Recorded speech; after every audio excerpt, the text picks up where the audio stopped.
ಆಂಗ್ಲ ಭಾಷೆಯಲ್ಲಿದೆ, ದಯವಿಟ್ಟು ಯಾರು ಅನ್ಯತಾ ಭಾವಿಸಬಾರ್ದು. This is to certify that Reality International Sports Academy has been assessed as per our guidelines for Dr. Krishnamurthy T, artist, cultural organizer, journalist, and Dr. Singer, director, Bangalore, Karnataka. From his 35 years social services and movie experience, we are proudly give prestigious lifetime achievement award and new world record. It's a new world record. Why? Because nobody did service like this. ಯಾಕೆಂದರೆ everybody Singh ಒಂದು commercial ಆಗಿ think ಮಾಡೋದು ಜಾಸ್ತಿ ಇರುತ್ತೆ. ಅದಕ್ಕೋಸ್ಕರ ದೆಹಲಿಯಿಂದ ನಮ್ಮ ಕಚೇರಿ ಇರೋದು ದೆಹಲಿಯಲ್ಲಿ 18 ರಾಷ್ಟ್ರಗಳು ನಮ್ಮೊಂದಿಗೆ ಕೈ ಜೋಡಿಸಿದೆ. ಈ ರೀತಿಯ ಒಂದು ಅದ್ಭುತ ಶಕ್ತಿ ಅಂತಲೇ ಹೇಳಬೇಕು. ಅವರು ಪ್ರತಿಯೊಂದು ಕಾರ್ಯಕ್ರಮದಲ್ಲೂ ಒಂದು ಶಕ್ತಿಯನ್ನು, ಹೊಸ ಶಕ್ತಿಗಳನ್ನು ಅವರು ಹೊರಗಡೆ ಪ್ರೊಡ್ಯೂಸ್ ಮಾಡ್ತಾನೆ ಇರ್ತಾರೆ. ನನಗೆ ಬಹಳ ಖುಷಿ ಇದೆ. Thank you very much sir. ನಿಮ್ಗೆ ಇನ್ನೂ ಒಳ್ಳೊಳ್ಳೆ ಪ್ರಶಸ್ತಿಗಳು ಸಿಗುತ್ತೆ ಸರ್. Thank you. ಇದು ಹೇಳಬೇಕಾದ್ರೆ ಒಂದು ಸಂತೋಷದ ಸಂಗತಿ. ಅವ್ರು ಹೇಳಿದಾಗೆ ಎಲ್ಲ ರೀತಿಯಲ್ಲಿ ನೋವು ದುಃಖ ಎಲ್ಲ ಅನುಭವಿಸಿದ್ದೀವಿ, ಖುಷಿನೂ ಆಗಿದೆ, ಇಲ್ಲ ಅಂತಲ್ಲ. ನನ್ನಿಂದ ಈಗ ನಾವು ವೇದಿಕೆಗೆ ಯಾರ್ಯಾರು ಹೊಸಬ್ರಿಗೆ ಅವಕಾಶ ಕೊಡಬೇಕು, ನಾವು ಟ್ರೈನ್ ಅಪ್ ಮಾಡೋಕ್ಕಾಗಲ್ಲ. ನಾವೇನೋ ಕಾರ್ಯಕ್ರಮ ಮಾಡ್ತಾ ಇರ್ತೇವೆ, ಬನ್ನಿ ವೇದಿಕೆಗೆ ಬನ್ನಿ. ಈಗ ನೋಡಿ, ಅದಕ್ಕೆ ಉದಾಹರಣೆ ನಮ್ಮ ಎದುರುಗಡೆ ಕೌಶಿಕ್ ಹುಡುಗ ಇದ್ದಾನೆ, ಬಾಲ್ನಟ, ಹಲವಾರು ಸಿನಿಮಾಗಳಲ್ಲಿ ಸೀರಿಯಲ್ಗಳು ಮಾಡ್ತಾ ಇದ್ದಾನೆ. ಸೊ ಹೀಗೆ ಗೊತ್ತಾಯಿತು. ಸೊ ನಮ್ಮ ಕಡೆ ಒಂದು ಅವಾರ್ಡ್ ಕೊಟ್ಟರೆ ಅವ್ರಿಗೊಂದು ಮುಂದಕ್ಕೆ ಬೆಳೆಯೋದಕ್ಕೆ ಒಂದು ಅವಕಾಶ ಆಗುತ್ತೆ. ನಾನು ಅವ್ರಿಗೆ ಇನ್ನೂ ಚಿಕ್ಕ ಹುಡುಗ ಇದ್ದಾಗ ಗೌರವಿಸ್ದೆ. ಇವತ್ತು ಹಲವಾರು ಪ್ರಶಸ್ತಿಗಳು ಅವನು ಮುಡಿಗೇರಿಸ್ಕೊಂಡಿದ್ದಾನೆ. ತುಂಬ ಖುಷಿ ಆಗುತ್ತೆ. ಹಂಗೆ ನಾವು ಯಾವುದೇ ಪ್ರೋಗ್ರಾಮ್ ಮಾಡಿದ್ರು ವೇದಿಕೆಯಲ್ಲಿ ಯಾರೇ ಹೊಸಬ್ರು ಅವಕಾಶ ಮಾಡಿಕೊಡೋ ಒಂದು ಸೌಜನ್ಯತೆಯ ದೇವರನ್ನು ಕೊಟ್ಟಿದ್ದಾನೆ. ನಾನು ಅದನ್ನು ನಿಭಾಯಿಸ್ಕೊಂಡು ಬರ್ತಾ ಇದ್ದೀನಿ. ಇವತ್ತು ನನಗೇನು ಪ್ರಶಸ್ತಿಯನ್ನು ರೆಕಾರ್ಡ್ ಬುಕ್ ಆಫ್ ರೆಕಾರ್ಡಿಂದ ನಮ್ಮ ಸ್ನೇಹಿತರು ನನಗೆ ತಲುಪಿಸಿದ್ದಾರೆ. ಅದು ನಿಮ್ಮೆಲ್ಲರ ಬೆಂಬಲದಿಂದ ನನಗೆ ಸಿಕ್ಕಿದೆ. ದಯಮಾಡಿ ಹಾಗೆ ನಮ್ಮ ಗೆಳೆಯರು ಶಿವಕುಮಾರ್ ಆರಾಧ್ಯ ವೇದಿಕೆ ಬನ್ನಿ, ಚಲನಚಿತ್ರ ನಟರು ಕೂಡ. ನೀವು ಒಂದು 2 ನಿಮಿಷ ಮುಂಚೆ ಬರಬೇಕಾಗಿತ್ತು, ತುಂಬ ಚೆನ್ನಾಗಿತ್ತು, ಬಹಳ ಸಂತೋಷ. ಬನ್ನಿ ಸರ್. ಹಾಗಾಗಿ ನಿಮ್ಮೆಲ್ಲರಿಗೂ ಸೇರುತ್ತೆ. ನನಗೇನು ಈಗ ಕೊಟ್ಟಿದ್ರೆ ಅವಾರ್ಡು, ಇದು ನಿಮಗೆಲ್ಲರಿಗೂ ಸೇರುತ್ತೆ ಅಂತ ಹೇಳ್ಕೊಂಡು, ಡೆಡಿಕೇಶನ್ ನಿಮ್ಮದು ಅಂತ ಹೇಳ್ಕೊಂಡು ನಾನು ನನ್ನ ಮನಸ್ಫೂರ್ತಿಯಾಗಿ ವಂದಿಸ್ತೀನಿ. ತಮಗೆ ಕೂಡ ಮಾತಾಡ್ತಾರೆ, ಜೋರಾಗಿ ಚಪ್ಪಳೆ ತಟ್ಟೋದ್ರ ಮೂಲಕ ಯಾಕಂತಂದ್ರೆ ದೇವಭಾಷೆ ಅಂತಕ್ಕಂಥದ್ದು ನಾವು ಸಂಸ್ಕೃತ ಕರಿತೇವೆ. ಹಾಗೆ ಸಂಗೀತಮಯ ಅಂತಕ್ಕಂಥ ಕೂಡ. ಯಾಕೆ ಶ್ಲೋಕಗಳನ್ನು ರಾಗಬದ್ಧವಾಗಿ ಹಾಡ್ತಾರೆ ಅಂತ ಕೇಳಿದ್ರೆ, ದೇವರಿಗೆ ರಾಗ ಅನ್ನೋದು ಬಹಳ ಇಷ್ಟ. ಆ ದೇವ ಭಾಷೆ ಅಂತ ಏನು ಹೇಳಿದ್ರು ಆ ಭಾಷೆ. ಹಾಗಾಗಿ ದೇವರಿಗೆ ನಾವು ನಾಮಾವಳಿ ಮೂಲಕ ಹಾಡ್ತೇವೆ, ಭಕ್ತಿ ಗೀತೆಗಳ ಮೂಲಕ ಹಾಡ್ತೇವೆ. ಅದಕ್ಕಾಗಿ ದರಾಬೇಂದ್ರ ಒಂದು ಕಡೆ ಹೇಳ್ತಾರೆ, ನಾವು ಸಾಧನೆ ಯಾವುದೇ ಕ್ಷೇತ್ರದಲ್ಲಿ ಮಾಡ್ತಾ ಹೊರಟಾಗ ನಾವು ಹುಚ್ಚರಾಗಬೇಕಂತೆ. ಸಾಧನೆ ಮಾಡಿದಾದ ಮೇಲೆ ಜನ ನಮ್ಮನ್ನು ಆರಂಭದಲ್ಲಿ ಹುಚ್ಚ ಇದ್ದಾನೆ ಅವನಂತ ಅನ್ಕೋಬೇಕು. ಸಾಧನೆ ಮಾಡಿದಾದ ಮೇಲೆ ನಮ್ಮ ಸಾಧನೆ ನೋಡಿ ಜನ ಹುಚ್ಚರಾಗಬೇಕು ಅಂತ ಒಂದು ವಿಭಿನ್ನವಾದ ಕ್ಷೇತ್ರದಲ್ಲಿ ನಾವು ಸಾಧನೆ ಮಾಡ್ತಕ್ಕಂಥದ್ದಿದೆ. ಅವರು ಕೂಡ ಸಂಗೀತದಲ್ಲಿ, ಸಾಹಿತ್ಯದಲ್ಲಿ, ಕಾದಂಬರಿ, ಪ್ರತಿಯೊಂದು ಕ್ಷೇತ್ರದಲ್ಲೂ ಕೂಡ ಅವರು ಯಾವುದೇ ಕ್ಷೇತ್ರದಲ್ಲಿ ಕೈಯಾಡಿಸಿರ್ತಕ್ಕಂಥದ್ದಿಲ್ಲ. ಆಡುಮುಟ್ಟದ ಸೊಪ್ಪಿಲ್ಲ ಅಂತ ನಾವೇನು ಹೇಳ್ತೇವೆ, ಹಾಗೆ YBS ಸರ್ ಅವರು ಎಲ್ಲ ಕ್ಷೇತ್ರದಲ್ಲಿದ್ದಾರೆ. ಅದ್ರ ಜೊತೆಗೆ ಎಲ್ಲರ ಜೊತೆಗೂ ಕೂಡ ಬಾಂಧವ್ಯನ, ವಿಶೇಷವಾದ ರೀತಿಯಲ್ಲಿ ಪ್ರೀತಿಯನ್ನು ಕೊಡ್ತಕ್ಕಂಥದ್ದು ಕೂಡ ಬಹಳ ವಿಶೇಷವಾಗಿದೆ. ಇವತ್ತಿನ ಕಾರ್ಯಕ್ರಮದಲ್ಲಿ ಶುಭವನ್ನು ಕೋರಿ ಹಾರೈಸಿ ನೋಡ್ಕೊಂಡಂತೆ YBS ಸರ್ ಅವರಿಗೆ ಹೃದಯಪೂರ್ವಕ ಧನ್ಯವಾದಗಳು. ಈ ಇನ್ನೊಬ್ಬರು ನಮ್ಮ ಜೊತೆಗಿದ್ದಾರೆ, ವಿಶೇಷವಾಗಿ doctor karate AP Srinath sir ಅವರು ಇಂಟರ್ನ್ಯಾಷನಲ್ ಕೋಚರ್ ಅಂತಂದರೆ ಕರಾಟೆ ತರಬೇತಿಯನ್ನು ಕೊಡ್ತಕ್ಕಂಥ ಇಲ್ಲಿ ಕೂಡ ಅವರು ವಿಶೇಷ ಸಾಧಕರು. ಅವರು ಕೂಡ ಒಂದೆರಡು ಅಭಿಪ್ರಾಯಗಳನ್ನ ವ್ಯಕ್ತ ಮಾಡಬೇಕಂತ ಕೇಳ್ಕೊಳ್ತೀನಿ. ಜೈ ಕರ್ನಾಟಕ. ವೇದಿಕೆ ಮೇಲೆ ಹಾಸೀನರಾಗಿರುವ ಮಹಾನ್ ಗಾನ ಗಂಧರ್ವರೇ ಅಂತಲೇ ಹೇಳಬೇಕು. ಭಾಳ ಖುಷಿ ಆಗ್ತಾ ಇದೆ. ಇವತ್ತಿನ ದಿವಸ ಈ ಒಂದು ಕಾರ್ಯಕ್ರಮಕ್ಕೆ ನನ್ನ ಆಹ್ವಾನ ಮಾಡಿದ್ದಕ್ಕೆ ತುಂಬ ಖುಷಿ ಆಗ್ತಾ ಇದೆ. ಈ ಸಂದರ್ಭದಲ್ಲಿ ಒಂದು ಹೇಳಕ್ಕೆ ಇಷ್ಟಪಡ್ತೀನಿ, ವ್ಯಾಪಾರಕ್ಕೆ ಹಣನೇ ಬಂಡವಾಳ, ಸಾಧನೆಗೆ ಅವಮಾನನೇ ಬಂಡವಾಳ. ಕರೆಕ್ಟ್ ಅಲ್ವಾ? ಯಾಕೆಂದರೆ ನಾವು ಹೊರಗಡೆ ದೇಶಕ್ಕೆ ಹೋದಾಗ ನಮಗಾಗಿದ್ದಲ್ಲ ಅದೇ ಥರ. ನಾನು ಕೃಷ್ಣ ಸರ್ಗೂ ಅದನ್ನೇ ಹೇಳ್ತಾ ಇದ್ದೆ, ಸರ್ ನಿಮ್ಮಂಥ ಸಾಧಕರಿಗೆ ನಿಜವಾಗ್ಲೂ ನೀವು ಎಷ್ಟು ಅವಮಾನಗಳು ಅನುಭವಿಸ್ತಿದ್ದೀರಾ ಅಂತ ನನಗೆ ಚೆನ್ನಾಗಿ ಗೊತ್ತು. ಸುಮಾರು ಒಂದು 35 ವರ್ಷಗಳಿಂದ ಅವ್ರು ಹೋರಾಟ ಮಾಡ್ತಾನೆ ಇದ್ದಾರೆ. ಅವ್ರಿಗೇನು ಸಿಕ್ಕಲಿಲ್ವೋ ಅವ್ರು ಎಲ್ಲರಿಗೂ ಕೊಡ್ತಾ ಇದ್ದಾರೆ. ಅವ್ರಿಗಾದಂಥ ಅವಮಾನ ಬೇರೆ ನಮ್ಮವ್ರಿಗೆ ಆಗಬಾರ್ದು, ನಮಗೆ ಸಿಗದೇ ಇರೋಂಥ ಸನ್ಮಾನ ಎಲ್ಲರಿಗೂ ಸಿಗಲಿ ಅನ್ನೋದೇ ಅವ್ರ ದೇಶ. ಈ ಒಂದು ಸಂದರ್ಭದಲ್ಲಿ ನಾನು ರಿಯಾಲಿಟಿ ಬುಕ್ ಆಫ್ ವರ್ಲ್ಡ್ ರೆಕಾರ್ಡ್ನ ವತಿಯಿಂದ ವಿಶ್ವ ದಾಖಲೆಗೆ ಅವ್ರನ್ನ ಸೇರ್ಪಡೆ ಮಾಡೋದಕ್ಕೆ 1 ತಿಂಗಳ ಹಿಂದೆಯೇ ಅವರು ನನಗೆ ಹೇಳಿದರು.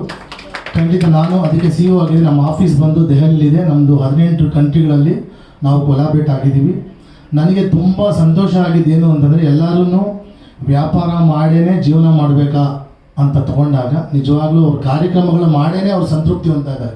ಅದೇನು ಸಿಗ್ತಾ ಇದೆ ಏನೋ ಗೊತ್ತೇ ಇಲ್ಲ ಅವ್ರಿಗೆ. ಎಲ್ಲರೂ ಕಾರ್ಯಕ್ರಮ ಮಾಡಿದಾಗ ತುಂಬ ಸ್ಟೈಲಾಗೆಲ್ಲ ಇರ್ತಾರೆ. ಯಾವಾಗಾದರೂ ಬನ್ನಿ ನೀವು ನಾರ್ಮಲ್ ಒಂದು ಪ್ಯಾಂಟು ಶರ್ಟ್ ಹಾಕ್ಕೊಂಡು ಅವ್ರೇನು ಮಾತಾಡೋದೇ ಇಲ್ಲ. ಸ್ಟಾರ್ಟಿಂಗಲ್ಲಿ 1-2 ಮಾತು ಹೇಳ್ತಾರೆ, ನಂತರ ಎಲ್ಲ ವೇದಿಕೆ ನಮ್ಮದೇ. ಬೇರೆ ಕಡೆ ಹೋದಾಗ ವೇದಿಕೆ ಅವ್ರದ್ದು ಇರ್ತಾ ಇತ್ತು, ಇವಾಗ ವೇದಿಕೆ ಎಲ್ಲ ನಮ್ಮದೇ ಬಿಟ್ಟು. ಆಮೇಲೆ ಇವತ್ತಿನ ದಿವಸಗಳಲ್ಲಿ ಕರೋಕೆಗೆ ಚಾನ್ಸ್ ಸಿಗುತ್ತೆ ಅಂತ ನನಗೆ ನಿಜವಾಗ್ಲೂ ಗೊತ್ತಿಲ್ಲ ಸರ್. ನನಗೆ ಭಾಳ ಖುಷಿ ಆಯಿತು. ಆಮೇಲೆ ವ್ಯಾಪಾರ ಮಾಡಿ ಅವ್ರು ಓಪನಾಗಿ ಹಾಕ್ಬಿಟ್ರು ಅವರು. ಏಕೆಂತಂದರೆ ಇವತ್ತಿನ ದಿವಸ ಇರೋಂಥದ್ದು ನಿಜವಾಗ್ಲೂ ಕಲಾವಿದರು ಕೊಡಬೇಕಾದಂಥ ಗೌರವಧನ ಗುರುವಿನ ಕಾಣಿಕೆ ಇಲ್ಲ ಅಂದರೆ ಯಾವುದು ಅದು ಪೂರ್ತಿ ಆಗಲ್ಲ ಸರ್. ಜಾಸ್ತಿ ನಾನು ಮಾತಾಡ್ದಿಲ್ಲ. ನನಗೊಂದು 5 ನಿಮಿಷ ಅವಕಾಶ ಕೊಟ್ಟು ಅವ್ರಿಗೆ ವಿಶ್ವ ದಾಖಲೆ ಹಾಗೂ ಜೀವಮಾನ ಶ್ರೇಷ್ಠ ಸಾಧನೆ ಪ್ರಶಸ್ತಿ ನಿಮ್ಮೆಲ್ಲರ ಸಮ್ಮುಖದಲ್ಲಿ ಕೊಡೋದಕ್ಕೆ ನನಗೆ ಬಹಳ ಗೌರವ ಇದೆ. ಯಾಕೆಂದರೆ ನಾವು ಕೊಟ್ಟರೆ ಏನಾದರೂ ತೊಗೊಳಕ್ಕೆ ಸಾಧ್ಯ. ಪಾಪ ಅವ್ರು ಎಷ್ಟು ಅಂತ ಕೊಡ್ತಾ ಇರ್ತಾರೆ, ನಾವು ಏನಾದರೂ ಕೊಡೋಣ ಅಲ್ವಾ. ಸೊ ನನ್ನ ಕಡೆಯಿಂದ ನೋಡಿ ಎಲ್ಲರೂ ದಾಖಲೆಗಳನ್ನು ಎಲ್ಲರೂ ಬರೀತಾರೆ. ಇವರು ವಿಶ್ವ ದಾಖಲೆಗೆ ಹೊಸ ದಾಖಲೆಗೆ ಮಾಡಿಬಿಟ್ಟಿದ್ದಾರೆ ಇವರು. ನಾನು ಅದನ್ನು ವಿವರವಾಗಿ ನಿಮಗೆ ಓದ್ತಾ ನಾನು ತಿಳಿಸ್ತೀನಿ.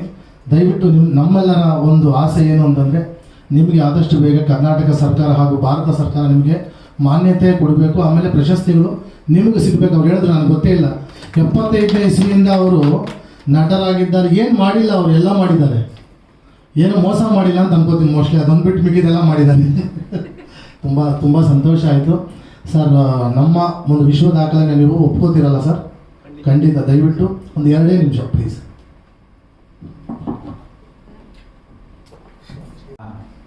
ಪ್ರತಿಷ್ಠಿತವಾದ ಸಾಂಸ್ಕೃತಿಕ ಸಂಸ್ಥೆಯಾದ ನ್ಯೂ ಫ್ಯೂಚರ್ ಇಂಡಿಯನ್ ಫೌಂಡೇಶನ್ ಹಾಗೂ ಕರ್ನಾಟಕ ರತ್ನ ಸಾಂಸ್ಕೃತಿಕ ವೇದಿಕೆಯಿಂದ ಇವತ್ತು ಸಾಧಕರಿಗೆ ಸನ್ಮಾನ, ಸಂಗೀತ, ನೃತ್ಯ, ಶಿಕ್ಷಣ, ವೈದ್ಯಕೀಯ, ಸಾಮಾಜಿಕ ಸಮಾಜ ಸೇವೆ ಮುಂತಾದ ವಿವಿಧ ಕ್ಷೇತ್ರಗಳಲ್ಲಿ ದುಡಿದ ಮಹನೀಯರನ್ನ, ಪ್ರತಸ್ಮರಣೀಯರನ್ನ ಸ್ಮರಿಸುವಂಥ ಒಂದು ಕೆಲಸವನ್ನು ನಮ್ಮ ನ್ಯೂ ಫ್ಯೂಚರ್ ಇಂಡಿಯನ್ ಫೌಂಡೇಶನ್ ಹಾಗೂ ಕರ್ನಾಟಕ ರತ್ನ ಸಾಂಸ್ಕೃತಿಕ ವೇದಿಕೆಯ ಅಧ್ಯಕ್ಷರಾದ ಡಾಕ್ಟರ್ ಕೃಷ್ಣ ಅವರು ನಿರಂತರವಾಗಿ ಮಾಡಿಕೊಂಡು ಬರ್ತಾ ಇದ್ದಾರೆ.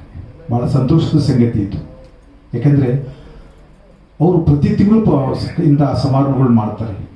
ಅವರು 100 ಜನ ಇರಲಿ, ಲಾಸ್ಟ್ ಒಂದ್ಸರಿ ಒಂದು 6 ತಿಂಗಳಿಂದ ಬಂದು ನಾವು ಬಂದಾಗ ಒಂದು 200-300 ಜನ ಇದ್ದರು ಹಿಂದೆ ಬೇರೆ ಕಡೆ ಮಾಡಿದಾಗ. ಹೀಗೆ ಪ್ರತಿ ತಿಂಗಳು ಒಂದು ಕಾರ್ಯಕ್ರಮ ಮಾಡಿ ಎಷ್ಟು ಜನ ಸಾಧ್ಯವೋ ಅಷ್ಟು ಜನನ್ನ ನಮ್ಮ ಡಾಕ್ಟರ್ ಕೃಷ್ಣ ಅವರು ಸನ್ಮಾನ ಮಾಡಿ ಅವರು ಸಂತೋಷ ಪಡ್ತಾರೆ. ಬೇರೆಯವರಿಗೆ ಸನ್ಮಾನ ಮಾಡಿ ಸಂತೋಷ ಪಡ್ತಿದೆಯಲ್ಲ, ಅದು ಬಹಳ ಅತ್ಯಂತ ಬಹಳ ಶ್ರೇಯಸ್ಕರವಾದ ಅಂಶ.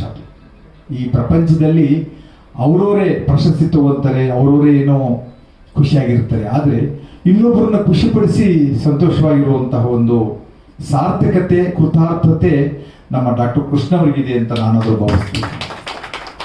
ಆ ಖುಷಿ ಜಾಸ್ತಿಯಾಗಿ ಇವತ್ತು ಒಂದು ಹಾಡು ಹೇಳಿಬಿಟ್ರು, ವಿಷ್ಣುವರ್ಧನ ಹಾಡು. ಇವತ್ತು ಬಹಳಷ್ಟು ನಾವು ಬರ್ತೀವಿ, ಏನು ಯಾರ್ದು ಧ್ವನಿ ಇದು ವಿಷ್ಣುವರ್ಧನ್ ಥರ ಧ್ವನಿ, ಬೇರೆ ಥರ ಧ್ವನಿ ಎಲ್ಲ ಬರ್ತಿದೆಯಲ್ಲ. ಕಾರಣ 4 ಹಾಡು ಪಾಪ ನೀವೇನು ಕೇಳಿದ್ರು ಏನೋ ಪಾಪ ಪರಮಾತ್ಮ 4 ಹಾಡುಗಳನ್ನ 4 ನಮ್ಮನ್ನು ಕೊನೆ ಟೈಮ್ ಬಂದು ಬಿಡಿ, ಅದು ಸುದೈವ ಬದುಕಿದ್ವಿ ನಾವು. ಅಯ್ಯೋ, ಅಂತ ಒಂದು ಧ್ವನಿನಲ್ಲಿ ಕರ್ಣಾಮೃತವಾದ ಧ್ವನಿ ಹಾಡು ಹೇಳಿದ್ರಲ್ಲ 4 ಹಾಡು. ಅವರು ಏನಾಗಿದೆ ಅಂದ್ರೆ ನಾವೆಲ್ಲ ಹಾಡ್ತಿರ್ಲಿಲ್ಲ. ಡಾಕ್ಟರ್ ಕೃಷ್ಣನ್ಗೆ ಏನಾಗಿದೆ ಅಂತ ಅಂದ್ರೆ ನಾವು ಹಾಡ್ತಿರ್ಲಿಲ್ಲ. ನಾಗಬಣ್ಣಿಯರೇ ನೀವಂತೂ ಚೆನ್ನಾಗಿ ಆಡ್ತಾರೆ ಬಿಡಿ, ನಾವು ಆಡ್ತಿರ್ಲಿಲ್ಲ. ಈಗ ಏನಾಗಿದೆ ಅಂದ್ರೆ ಹಾಡ್ದಿರಲ್ಲ ಹಾಡ್ತಾರಲ್ಲ ಅಂತ ರೊಚ್ಚ ಅವರಿಗೆ. ನಾನೇ ಕಾಡ್ಬಾರ್ದು, ನನ್ನ ಕಲಾವಿದ, ಮೂಲದ ಕಲಾವಿದ. ಅವರು ಸಿನಿಮಾ ಹೀರೋ ಹಾಕಿ ಹೊಟ್ಟಿದ್ರು ಅವರು 75-80ನೇ ಇಸ್ವಿನಲ್ಲಿ. ಹೀಗಾಗಿ ವಯಸ್ಸು ಸ್ವಲ್ಪ ಧ್ವನಿ ಇದಾಗಿದೆ. ವಯಸ್ಸು ಬಿಡಿ, ವಯಸ್ಸಾಗಿಲ್ಲ ಹುಡುಗ ಅವರು. ವಾಯ್ಸ್ ಸ್ವಲ್ಪ ಅದೇನೋ ಆ ಕಾರಣ ಏನೋ ಗೊತ್ತಿಲ್ಲ, ಅವ್ರನ್ನೇ ಕೇಳ್ಬೇಕು ಯಾಕೆ ಆಗಿದೆ ಅಂತ. ಅದಕ್ಕೆ ಕತೆ ಹೇಳ್ತಾರೆ ಅವರು. ಈ ತರ ಧ್ವನಿ ಕೆಟ್ಬಿಟ್ಟು ಅವರು ಆ ಧ್ವನಿ ಕೆಟ್ಟರು ಬಿಡಲಿಲ್ಲ, ಅದು ರೊಚ್ಚು ಅದು ಆಡಬೇಕು ಅಂತ ಆಡಿದ್ರು. ಅದು